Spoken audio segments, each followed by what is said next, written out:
This is our first hole of the morning. I hadn't been here 5 minutes and then got a hook up. I'm gonna stop and get this fish in, and we'll pick it back up here in just a minute. I'm by myself, so hold on. First fish of the morning. Not a bad fish. He's probably 20-25 pounds. Bite looks like it's going to be pretty good today. I'm going to get him off here. We'll take some more pictures here in a minute. I wanted to show you guys the this is a 6/0 bottom dweller's hook, and if you'll look, it's right in the top of his jaw. And the main thing on using circle hooks is you know, when you classify the size fish you're catching, downsize your hook to the proper size, so you don't get back here. You don't want to get back here in this eye area with this hook. Now see, that's a good solid hook set. Didn't hurt him. No damage to the fish, and he's probably, I don't know, 20-25 pound fish.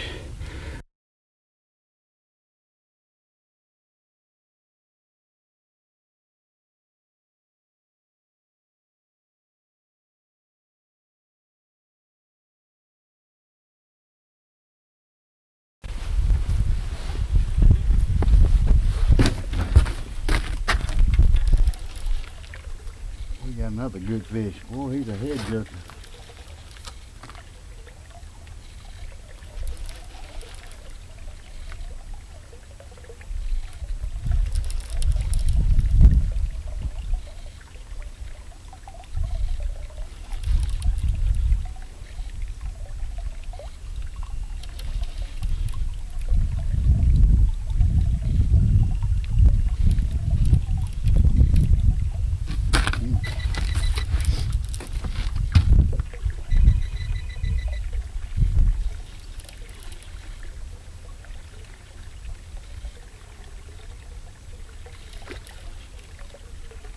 I believe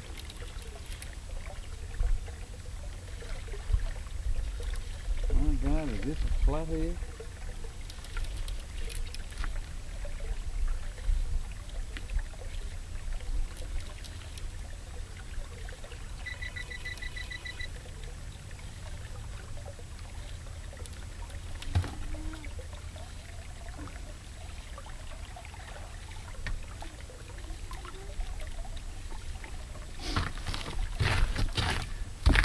That's a blue, but I'm going to show you something once I get him up here. This fish is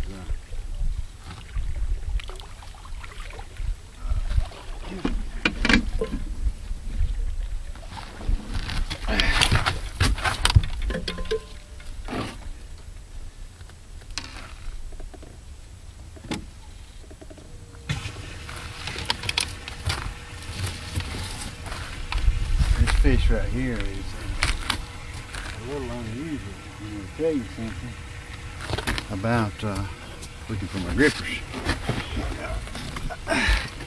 It'll tell you something about where these winter fish are. Let's see if we can get him out of this net.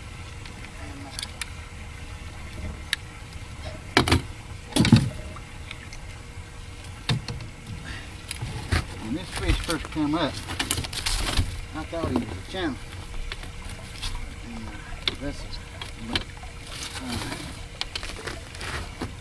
Then I got another look at him and seen he was a blue. And if you look down the side of that fish, you'll see he's all muddy. Which that tells me these fish are holding tight to the bottom. And that's a little unusual. But that's another fine blue. And like I always do, I put him in the live well and let him relax a little bit before I chunk him back in the river. I'm gonna have to start putting some of these out. I got more in here and I can get my live well.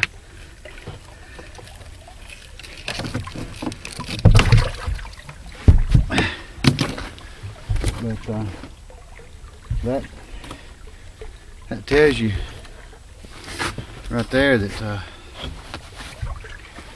you see mud on the side of them blues like that. Is if you're using any floating rigs at all, it's time to take them off, put them right on the bottom, and your fish catch, your catch rate will go up dramatically because these blues are hung right on the bottom. Earlier, I like to keep my fish, put them in a live well, keep them a while, sort of acclimate them back to the water, and then I just keep working them, and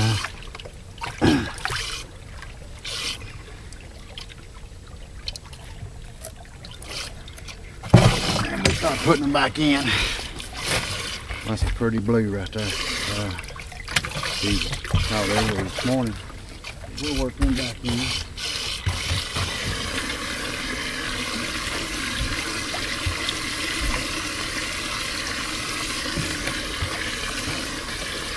The good thing about putting them in your live well is it gives them time, if they've retained any air and bring them up out of that deep water, it gives them time to gas off in the leisure of this live well instead of being down in deep water. This old fella here ain't gonna open his mouth. Open up, fella. You ain't gonna let up, you coming out of there. There's another pretty blue.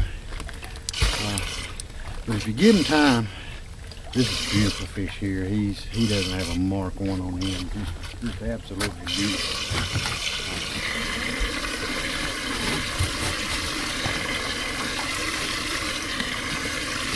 What I like to see when I release my fish, I don't like to see them sort of flounder off and then ease down.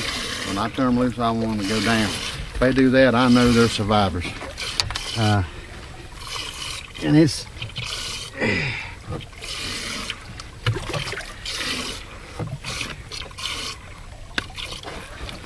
very important to me to, this is my fishery and I try to take care of it. I don't eat these fish, I never keep a fish, and I always return what I catch.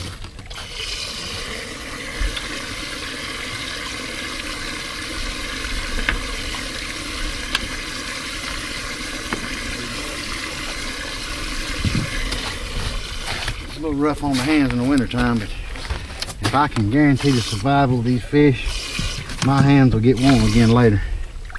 And this right here, this little fella right here is the smallest one so far. But you know, you just can't ask for a prettier fish. I swear.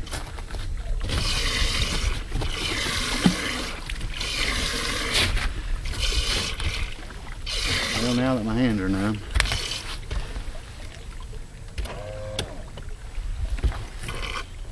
I've got two more in there, but I want to keep them a little longer. They haven't been in the live well, but probably, well, they were the last two fish we caught. We've caught 6 altogether. I think 6, no 7. Caught 7 fish altogether in a live well. 6 of them, because one of the fish, you know, some of the smaller ones you can go ahead, you know, if you see him blow off whenever he comes up, you know, you can go in and return him to the river pretty safely. But I try to protect my fishery, and because I got grandsons that's coming right along behind me. I'm in my mid-50s now, and hopefully one day they'll be out here doing this same thing, because hopefully before I leave this old world, I can give them what I've got, and like my dad did me, because I think catfishing's sort of a passed down tradition to me, and my family it is anyway. One of the most important things I try to tell people is protect your fishery. Take care of it. You know, if you're going to keep a few fish to eat, that's fine and dandy, but don't stock your freezer full.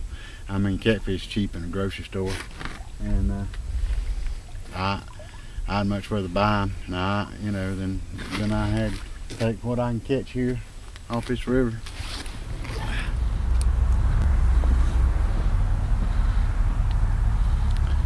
Well, I ended up having a pretty good day today. We ended up with 7 fish.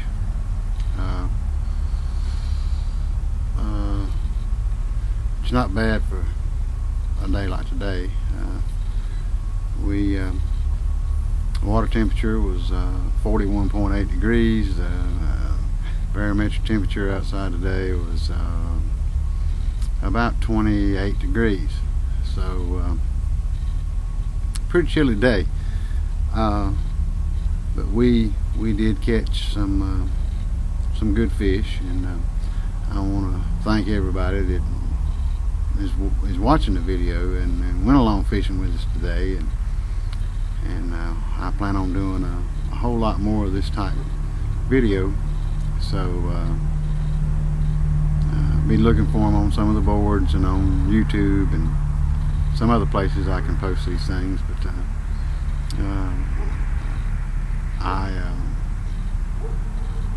I want folks to realize that wintertime blue fishing is not hard to do. It just takes a little time on the water and a little practice, and hopefully some of my videos will help take some of the horrors out of it. If you can deal with the cold weather, you can catch fish. That's basically the simple part of it. And again, I want to thank all of you for going fishing with me today, and I hope some of you guys in the north that's frozen in gets a little relief by seeing this video. And I wish you all could be here and enjoying this weather. You know, even though it's 28 degrees, the sun was shining, it was a beautiful day. So until the next time we get to get on the water, this is Tennessee Catting. Appreciate it.